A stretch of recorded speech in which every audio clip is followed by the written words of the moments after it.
اهدنا الصراط المستقيم.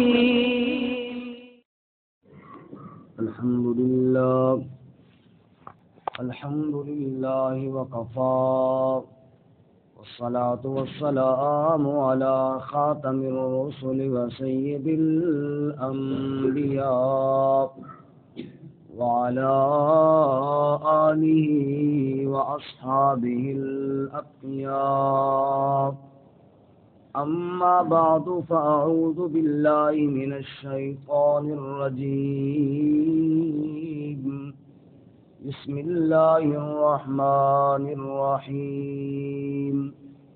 الذين يبخلون ويأمرون الناس بالبخل ومن يتول فإن الله هو الغني الحميد.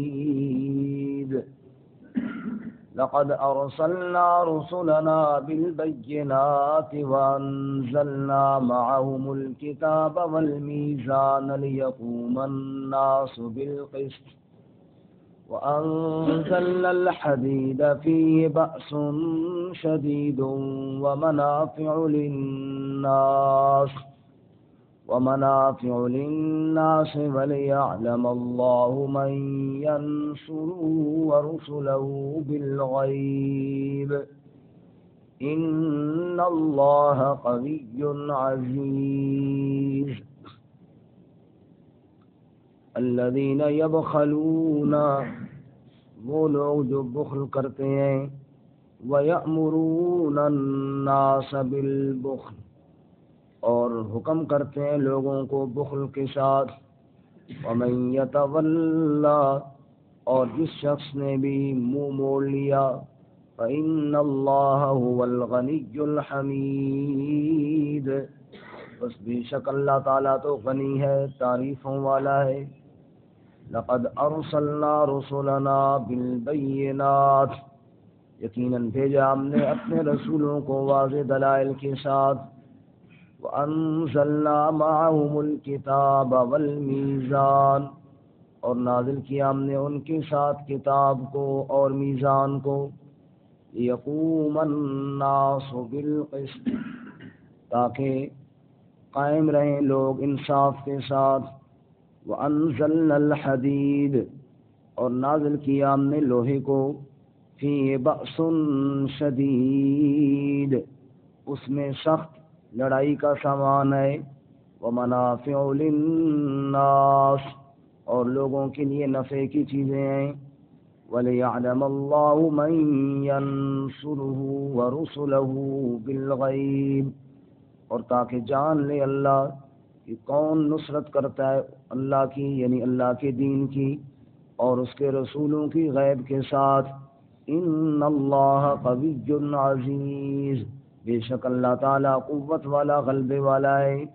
سبحان ربک رب العزت عما یصفون، سلام علی المرسلین والحمد للہ رب العالمین. اللهم صل على محمد وعلى آل محمد كما صليت على إبراهيم وعلى آل إبراهيم إنك حميد مجيد. اللهم بارك على محمد وعلى آل محمد كما باركت على إبراهيم وعلى آل إبراهيم إنك حميد مجيد.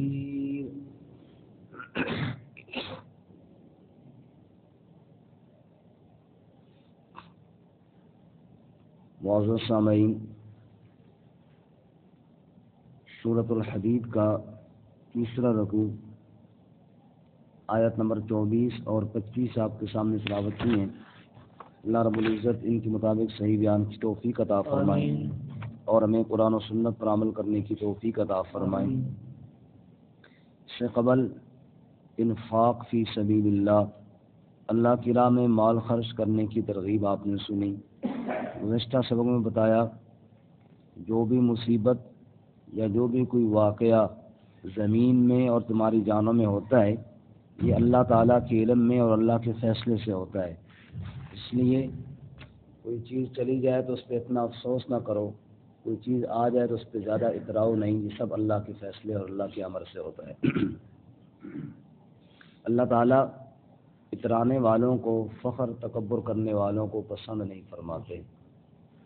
آج کے سبق میں پہلی آیت مبارکہ اترانے والے اور فخر کرنے والوں کی کچھ صفات کا بیان ہے، اور دوسری آیت مبارکہ میں انبیاء کے بھیجنے کا مقصد اور ان کی دعوت اور تبلیغ کا انداز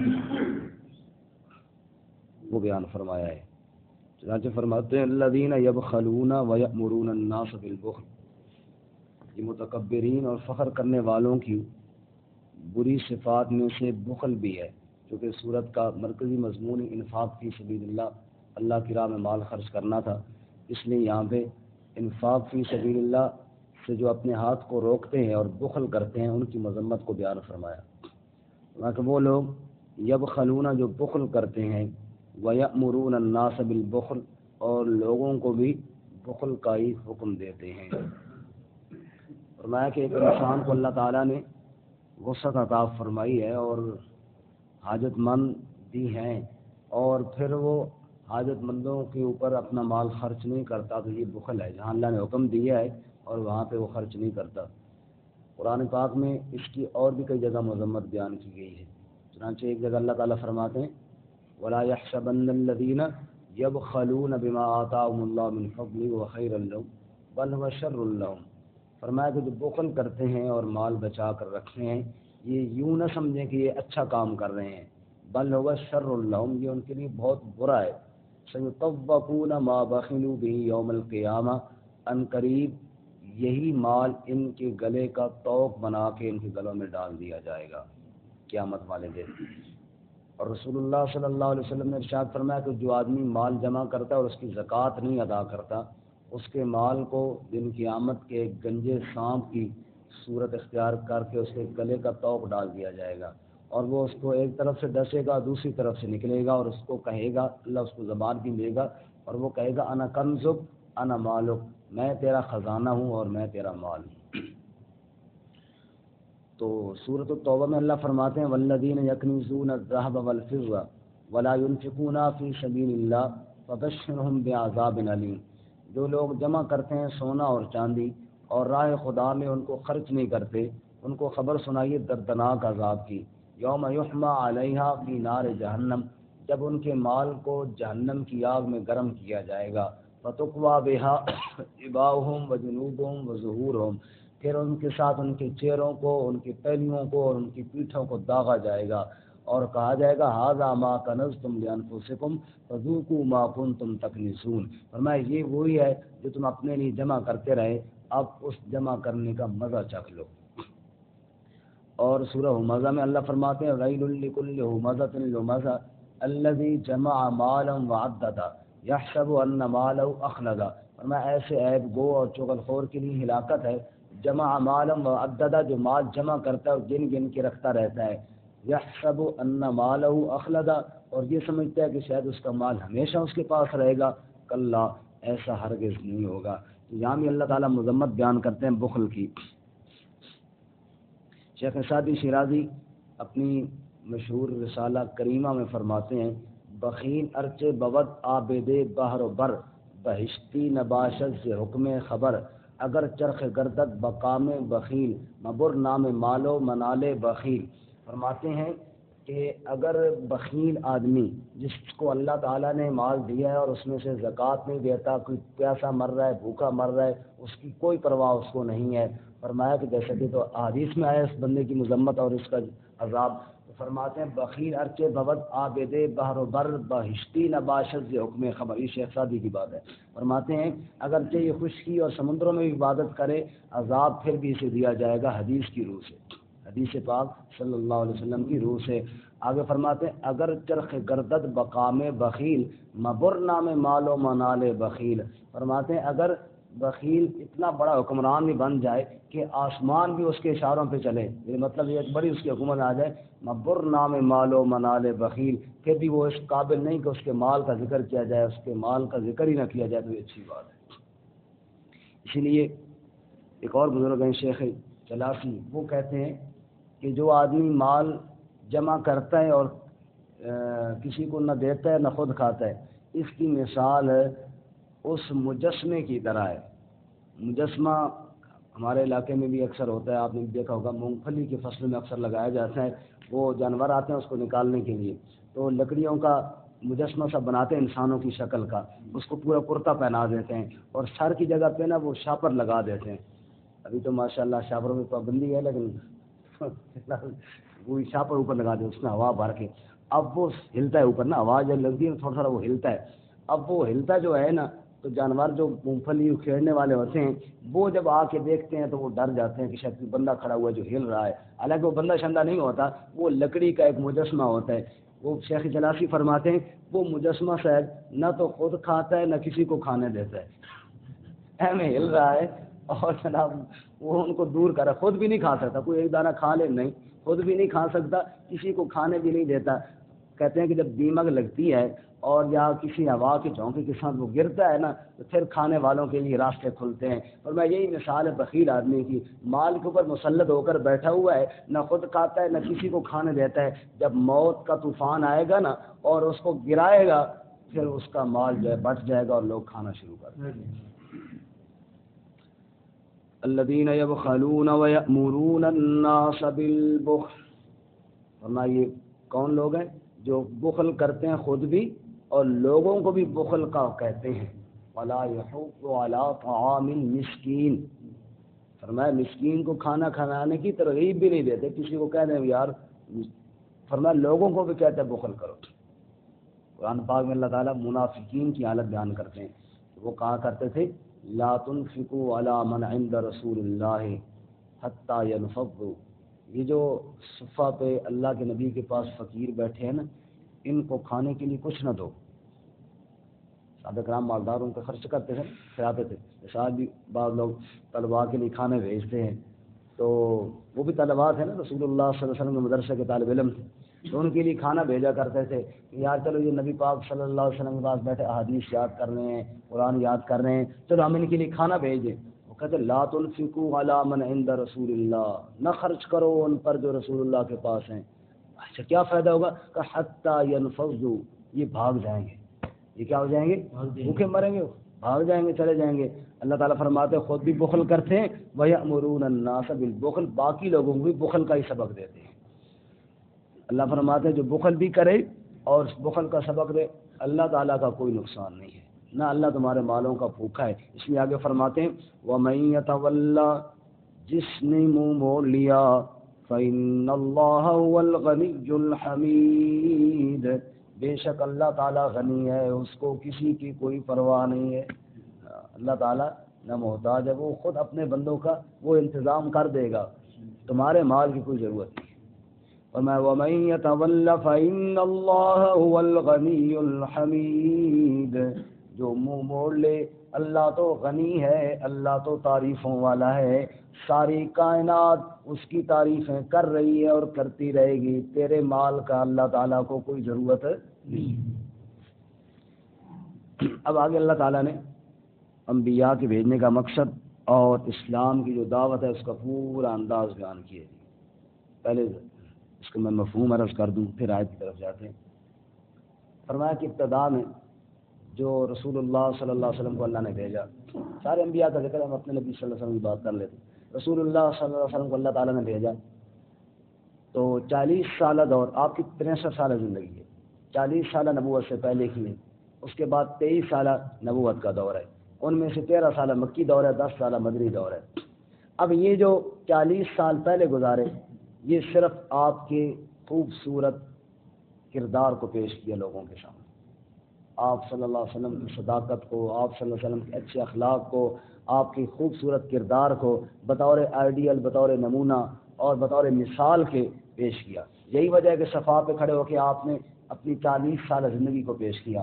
هل وجدتمونی صادقا او کاذبا، 40 سالہ دور میں ایک جھوٹ بھی اگر کسی نے میری زبان سے سنا ہو تو وہ بتائے، 40 سالوں میں ایک جھوٹ بھی کسی نے سنا ہو تو بتائے۔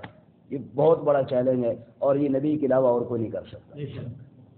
تو حضرت رسول اللہ صلی اللہ علیہ وسلم نے یہ چیلنج فرمایا 40 سال۔ اب اس کے بعد دعوت کا سلسلہ شروع ہوا.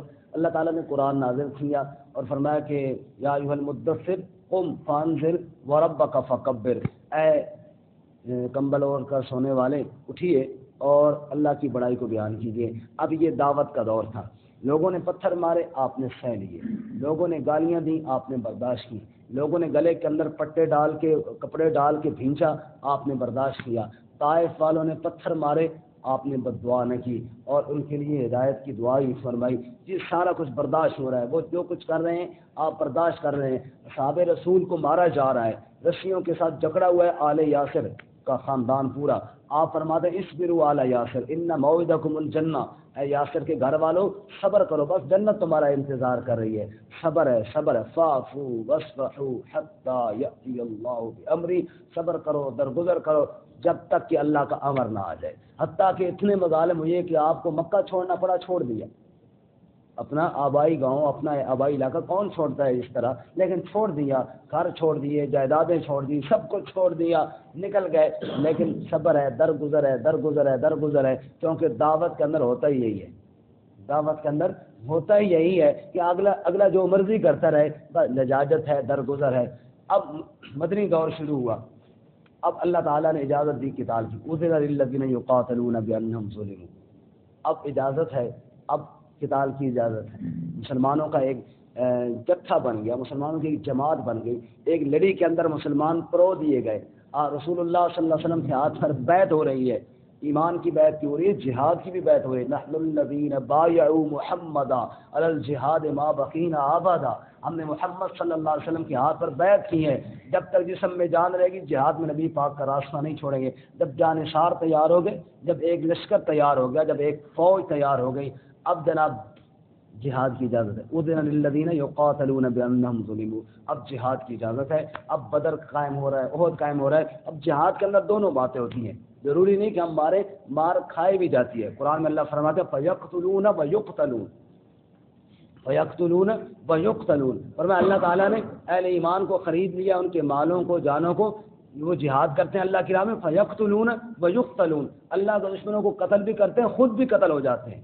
آپ بدر میں دیکھیے 70 کافر مارے گئے، 70 کافر مارے گئے. اور احد کے اندر 70 مسلمان شہید ہو گئے. تو کبھی یوں بھی ہوتا ہے اور کبھی یوں بھی ہوتا ہے. مارنا، مار کھانا، جانے دینا، جانے لینا، یہ نظام چلتا رہا. اور پھر اس پر جناب قتال ہوتا رہا. اور اس دوران اب دیکھیں حدیبیہ کی صلح، آپ دیکھیں، ہم پہلے پڑھ چکے ہیں سورہ فتح کے اندر کہ حدیبیہ کی صلح میں کتنی آسان شرائط پر اور ایسی شرائط پر کہ جو بظاہر مسلمانوں کی کمزوری کو ظاہر کر رہی تھی، لیکن آپ صلی اللہ علیہ وسلم نے صلح کر لی. اور یہی وجہ ہے جب اللہ کے نبی صلی اللہ علیہ وسلم نے احرام کھول دو، جانور ذبح کر دو، صحابہ کہتے ہیں ہمارا دل ہی نہیں کر رہا تھا. لیکن نبی پاک کہہ رہے ہیں اٹھو اٹھو بھائی ذبح کر دو جانور جو قربانی کے لیے لے کے آ رہے تھے. لیکن دل ہی نہیں کر رہا تھا. کیونکہ اب بندہ یہاں سے جائے، جدہ ایئرپورٹ پہ اتر جائے اور کوئی کہے یار واپس پاکستان چل جاؤ، واپسی کا دل کرتا ہے کہ مکہ نہیں جا سکتے تو کس کا دل کرتا ہے؟ تو دل ہی نہیں کر رہا تھا. یہی صورت حال بنی تھی. لیکن آپ نے پھر بھی صلح کی.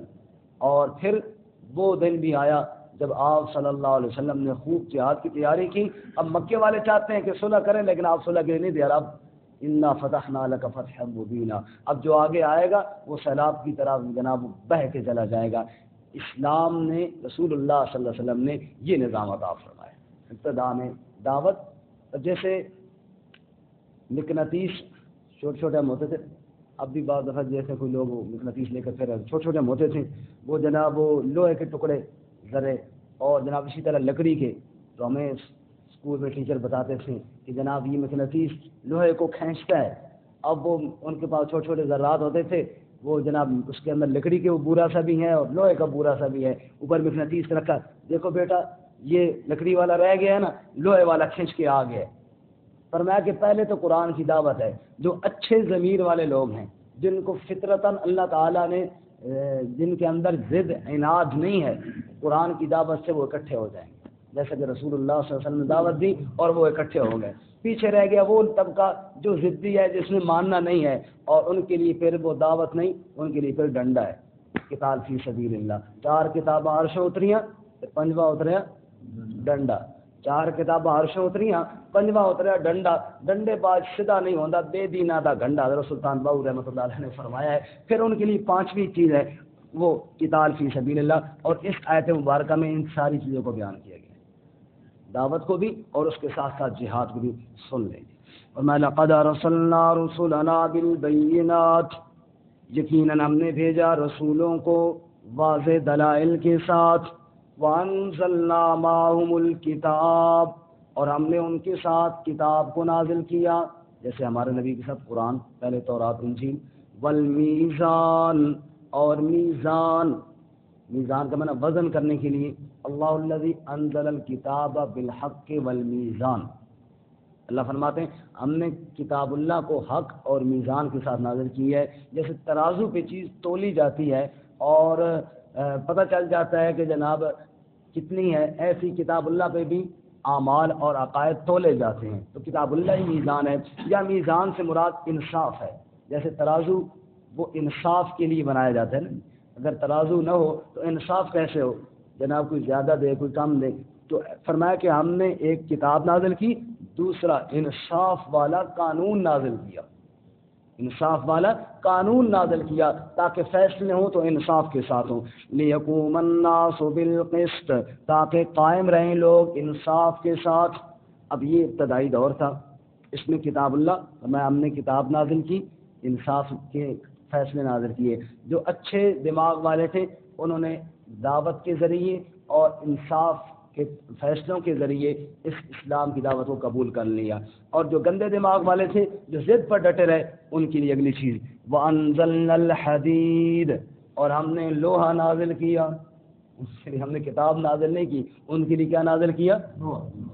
حدید کا معنی بولے نا جی، ابھی تو جہاد کرنا نہیں، ابھی تو نام ہے جہاد لیکن کام اوکھا ہے۔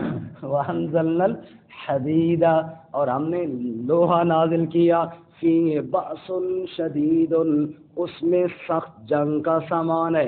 اچھا اب یہاں پہ دیکھیں نا، اسی آیت میں دیکھیں، انزلنا معہم الکتاب، ہم نے کتاب نازل کی، آگے انزلنا الحدید، ہم نے لوہا نازل کیا۔ بعض لوگوں کے لیے ہم نے کتاب نازل کی، بعض لوگوں کے لیے ہم نے کیا نازل کیا؟ لوہا نازل کیا۔ وہ کتاب اللہ سے نہیں مانتے، وہ اللہ کے نازل کردہ لوہے سے مانتے ہیں، لوہا۔ اور لوہے کا کیا فائدہ ہے جی؟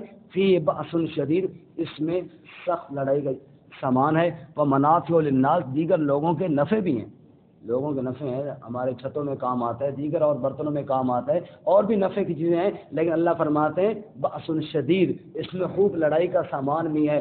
لوہے کے ذریعے تلواریں بنی، نیزے بنے، تیر بنے، اور جہاں بڑے بڑے ٹینک بنے، اور جس کی وجہ سے دشمن مرغوب ہوا۔ قرآن میں اللہ فرماتے ہیں سورہ انفال میں وَأَعِدُّوا لَهُم مَّا اسْتَطَعْتُم مِّن قُوَّةٍ وَمِن رِّبَاطِ الْخَيْلِ تُرْهِبُونَ بِهِ عَدُوَّ اللَّهِ وَعَدُوَّكُمْ وَآخَرِينَ مِن دُونِهِمْ، فرمایا کہ ٹینک تیار کرو، مستطاعت، جتنی استطاعت ہے نا، استطاعت میں یہ ساری چیزیں آ جاتی ہیں، فرمایا جتنا اسلحہ تیار کر سکتے ہو تیار کرو دشمن کے مقابلے کے لیے۔ کیوں؟ فرمایا ترہبون بھی عدو اللہ وعدوکم، تاکہ اس کے ذریعے تم اللہ کے دشمنوں کو ڈراؤ جو تمہارے بھی دشمن ہیں اور جناب اللہ کے دشمن ہے وہ ڈریں گے۔ وآخرین من دونہم لا تعلمونہم اللہ یعلمہم، اور کچھ ایسے دشمن بھی تمہارے ہیں جن کو تم دوست سمجھتے ہو، فلاں ملک والا ہمارا بڑا دوست ہے جی، اللہ فرماتے ہیں جن کو تم دوست سمجھو دشمن ہے تمہارے، تمہارے اسلحے کی وجہ سے وہ بھی ڈرے رہے، تمہارے اسلحے کی وجہ سے وہ بھی ڈرے رہیں گے۔ آپ دیکھ لیجیے پاکستان کو اللہ تعالیٰ نے ایٹمی طاقت بنایا ہے اور ایٹمی قوت بنایا ہے، اور اگر یہ نہ ہوتا تو پتہ نہیں کب سے دشمن اس کو کھا چکا ہوتا۔ یہ دشمن ڈرتا ہے اس سے، قرآن کہتا ہے، اللہ تعالیٰ فرماتے ہیں دشمن اس تمہاری قوت سے مرعوب ہوتا ہے، وہ ڈرتا ہے، وہ جرت نہیں کرتا۔ وہ اللہ کا ڈر تو اس کو ہے کوئی نہیں، اس کو انہی چیزوں کا تو ڈر ہے۔ تو اللہ تعالیٰ فرماتے ہیں ہم نے ان کے لیے انزلنا الحدید، لوہا نازل کیا۔ نازل سے مراد اس طرح نہیں جس طرح قرآن نازل کیا، مطلب یہ کہ ہم نے یہ پیدا کیا ان کے لیے، جیسے کہ اللہ تعالیٰ دوسرے کا فرماتے ہیں نا کہ وانزلنا من الانعام ثمانیۃ ازواج، ہم نے جانوروں میں سے کئی جوڑے نازل کیے، تو نازل کا مطلب کہ پیدا کیے۔ ہم نے کتاب اللہ کو اتارا اور لوہے کو ہم نے پیدا کیا ایسے ظالموں کے لیے۔ اچھا یا اللہ اب تو نے نازل کیا تو کیوں نازل کیا؟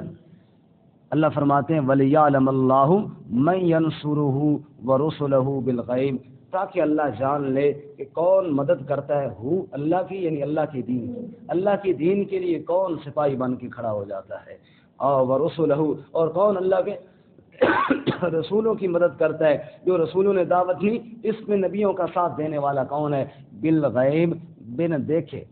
اب اللہ تعالیٰ کو ان ظاہری آنکھوں سے تو دیکھا نہیں ہے، لیکن اللہ کے دین کے لیے مجاہدین کھڑے ہوئے ہیں، اسلحہ اٹھا کے اپنی جان ہتھیلی پر رکھ کے اور جان قربان کر رہے ہیں، نعرہ تکبیر لگا کے سب کچھ قربان کر رہے ہیں۔ تو یہ کس کے نام پہ کر رہے ہیں؟ یہ اللہ تعالیٰ ورسولہ، اور اللہ کے اس رسولوں کے لائے ہوئے دین کے لیے سب کچھ قربان کر رہے ہیں جو اللہ کے رسول لے کر آئے ہیں، فرمایا اس لیے ہم نے نازل کیا۔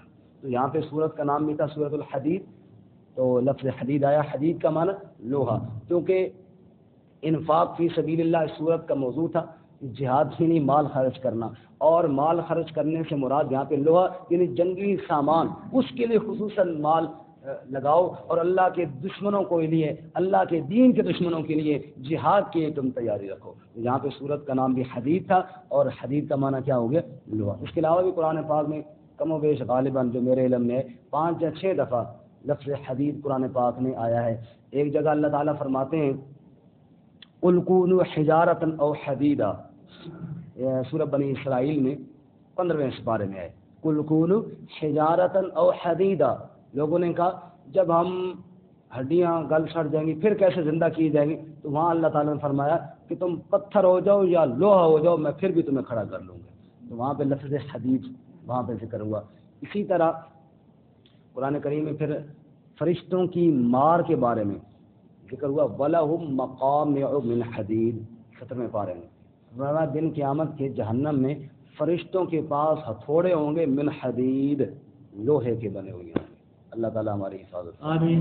اسی طرح سورہ قاف میں بھی گزر گیا، آتونی زبر الحدید، آتونی زبر الحدید۔ حضرت ذوالقرنین جب وہ دیوار بنا کے یاجوج ماجوج کو قید کر رہے تھے نا، تو فرمایا کہ آتونی زبر الحدید، لوہے کے ٹکڑے دو تاکہ اینٹوں کی جگہ اس دیوار میں وہ ٹکڑے قائم کیے جائیں۔ اسی طرح 22ویں پارے میں حضرت داؤد علیہ السلام اور حضرت سلیمان علیہ السلام کا ذکر جب اللہ کرتے ہیں، داؤد علیہ السلام کے تذکرے میں فرماتے ہیں وَأَلَنَّا لَهُ الْحَدِيدَ، ہم نے لوہا حضرت داؤد کے ہاتھوں میں نرم کر دیا تھا، لوہا کو موم کر دیا تھا، نرم کر دیا تھا داؤد علیہ السلام کے ہاتھوں میں۔ تو وہاں بھی حدید ذکر، اور اس سے قبل سورہ قاف کے اندر گزر چکا کہ فَكَشَفْنَا عَنْكَ غِطَاءَكَ فَبَصَرُكَ الْيَوْمَ حَدِيدٌ، اللہ دن قیامت کے فرمائیں گے آج ہم نے تیری آنکھوں سے پردے ہٹا دیے، آج تیری نگاہ تو لوہے کی طرح ہے، یعنی بہت تیز، جیسے لوہا مضبوط ہے ایسی تیری نگاہ بڑی تیز ہے۔ تو دنیا میں نہیں مانتا تھا نا جنت کو جہنم کو، آج تیری نگاہ لوہے کی طرح تیز ہے، آج مانے گا یا نہیں مانے گا؟ تو یہاں پہ ایک چھٹی دفعہ یہاں پہ فرمایا کہ وَأَنزَلْنَا الْحَدِيدَ فِيهِ بَأْسٌ شَدِيدٌ، ہم نے لوہا نازل کیا اور اس میں لڑائی کا سامان ہے، وَمَنَافِعُ لِلنَّاسِ، اور لوگوں کے لیے نفع ہیں، تاکہ اللہ جان لے کون اللہ کے دین کی مدد کرتا ہے، اس کے رسولوں کی بالغیب۔ ان اللہ قوی عزیز، اللہ قوت والا بھی ہے، اللہ غلبے والا بھی ہے۔ جو لوہے کے ہاتھ میں لے کر جہاد کے لیے نکلتا ہے اس کا بھروسہ لوہے پہ نہیں اللہ کی ذات پہ ہونا چاہیے۔ غلبے دینے والی ذات تو اللہ کی ہے، یہ تو اسباب کے طور پہ ہے، اسباب اختیار کرنے چاہیے، لیکن بھروسہ اسباب پہ نہیں، بھروسہ مسبب الاسباب پہ رکھنا چاہیے، اور وہ اللہ کی ذات ہے۔ اسی کو علامہ اقبال مرحوم نے کہا تھا کہ مومن ہے تو بے تیغ بھی لڑتا ہے سپاہی، اگر مومن کے پاس تلوار نہ بھی رہے پھر بھی وہ بھاگتا نہیں ہے، ڈٹ کے کھڑا ہو جاتا ہے، کیونکہ اس کو پتہ ہے کہ تلوار مجھے فتح نہیں دے گی، تلوار میرے ہاتھ میں ہوگی، فتح دینے والا کون ہے؟ اللہ۔ تو یہاں پہ اس آیت مبارکہ میں بس بات ختم کر رہا ہوں، اس آیت مبارکہ میں پورا یعنی ایک اسلامی دعوت کا نظام اللہ تعالیٰ نے بتا دیا کہ ہم نے کتاب اللہ نازل کی، اور یہ اس کے ذریعے پہلے تربیت ہوگی، تربیت کے بعد پھر جہاد ہوگا۔ 2 باتیں ہیں ہمارے ہاں، اگر تلوار تربیت کے بغیر اٹھا لی جائے پھر بھی فتنہ ہے، اگر کتاب اللہ کو چھوڑ کر وہ اسلامی تعلیمات کو چھوڑ کر جہاد کا نعرہ لگا دیا جائے تو پھر کیا ہوگا؟ فتنہ ہوگا، فساد ہوگا، اور جہاد کیا اسلام بدنام ہوگا دنیا میں۔ اس لیے پہلے کتاب اللہ، رسول اللہ صلی اللہ علیہ وسلم نے پہلے دن نہیں کہا کہ تلوار اٹھا کے کھڑے ہو جاؤ، پہلے ان کی خوب تربیت فرمائی۔ اور اگر ساری زندگی جہاد کا نام ہی، تلوار کا نام ہی نکال دیا جائے کہ نہیں جی یہ تو بالکل ٹھیک نہیں، یہ بات بھی غلط ہے، یہ بات اللہ کے نبی صلی اللہ علیہ وسلم نے 27 غزوات کیے، آپ نے تلوار اٹھائی، تلوار اٹھانی ہے نا، تلوار اٹھانا، جہاد کی نفی کرنا، قتال فی سبیل اللہ کا انکار کر دینا، نعوذ باللہ، یہ تو اسلام کا انکار ہے، قرآن کی دعوت کا انکار ہے، نبی پاک صلی اللہ علیہ وسلم کی مشن کا انکار ہے۔ تو بغیر تربیت کے، بغیر اسلامی تعلیمات کے اور بغیر اسلامی مزاج بنائے کے تلوار اٹھاؤ گے تو فتنہ پھیلے گا، اور اگر اسلامی ذکر اذکار میں لگ کر جہاد کا انکار کرو گے تو پھر تو بھی اسلام کی تصویر صحیح نہیں پیش کی جا سکتی۔ دونوں باتیں یہاں پہ اللہ تعالیٰ نے بیان کی ہیں، تو میں پہلے قرآنی تعلیمات اور پھر ان تعلیمات کے فروغ کے لیے جہاد فی سبیل اللہ، اللہ تعالیٰ امت کے اندر دوبارہ زندہ فرمائے۔ یہاں پہ ایک مفسر نے بڑی عجیب بات کی، ابھی یاد ہے، وہ بھی سن لیجیے، اگر آیت پہ دیکھیں تو نظر آئے گی۔ فرمانے لگے کہ اللہ تعالیٰ فرماتے ہیں انزلنا معہم الکتاب، ہم نے کتاب نازل کی، ہم نے رسولوں کو واضح دلائل دی اور ہم نے کتاب نازل کی۔ فرمایا یہ ہے علماء کا کام، واضح دلائل اور کتاب اللہ کی تفسیر کو خوب بیان کرنا۔ آگے فرماتے ہیں والمیزان لیقوم الناس بالقسط، ترازو جو ہے یہ ہے عوام کا کام، انصاف کریں، زیادتی نہ کریں، جو کتاب اللہ بتائے اس پر عمل کریں۔ تیسرے نمبر پہ ہے انزلنا الحدید فی بأس شدید، جہاد فی سبیل اللہ اور قتال فی سبیل اللہ، یہ ہے مسلمانوں کے سپہ سالار اور کمانڈر کا کام۔ فرمایا کہ ہر بندہ تو تلوار لے کے الگ تو نہیں بھاگ سکتا نا کہ میں جا رہا ہوں جناب فتح کرنے کے لیے، انڈیا کو فتح کرنے کے لیے، مار کھا کے آئے گا۔ اس میں جہاد کے اندر ایک نظام ہوتا ہے اور وہ سربراہ جو ملت کا ہوتا ہے وہ قوم کو لے کر جاتا ہے اور قوم اس کے پیچھے ہوتی ہے۔ اللہ تعالیٰ ہمارے سربراہوں کو بھی اسی طرح جہاد کے لیے علم بلند کرنے کی توفیق عطا فرمائے اور پھر اتباع میں اللہ ہم سب کو اس کام کے لیے قبول فرمائے۔ ترجمہ دوبارہ سن لیجیے۔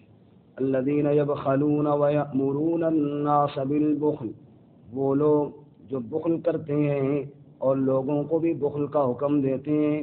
ومن یتولی، اور جو کوئی منہ موڑ لے، فإن اللہ هو الغنی الحمید، بے شک اللہ تعالیٰ وہ غنی ہے، بے پرواہ ہے، تعریفوں والا۔ لقد ارسلنا رسلنا بالبینات، یقیناً بھیجا ہم نے اپنے رسولوں کو واضح دلائل کے ساتھ۔ وانزلنا معهم الکتاب والمیزان، اور ہم نے نازل کیا ان کے ساتھ کتاب کو اور میزان۔ لیقوم الناس بالقسط، تاکہ لوگ انصاف کے ساتھ قائم رہیں۔ وانزلنا الحدید، اور ہم نے لوہے کو نازل کیا۔ فیہ بأس شدید، اس میں سخت لڑائی کا سامان ہے۔ ومنافع للناس، اور لوگوں کے لیے نفع ہیں۔ وَلِيَعْلَمَ اللَّهُ مَن يَنصُرُهُ وَرُسُلَهُ بِالْغَيْبِ، اور تاکہ اللہ جانے کون مدد کرتا ہے اس کے دین کی اور اس کے رسولوں کی، بالغیب، غیب کے ساتھ۔ ان اللہ قوی عزیز، بے شک اللہ تعالی غالب، قوت والا ہے، غلبے والا ہے۔ وآخر دعوانا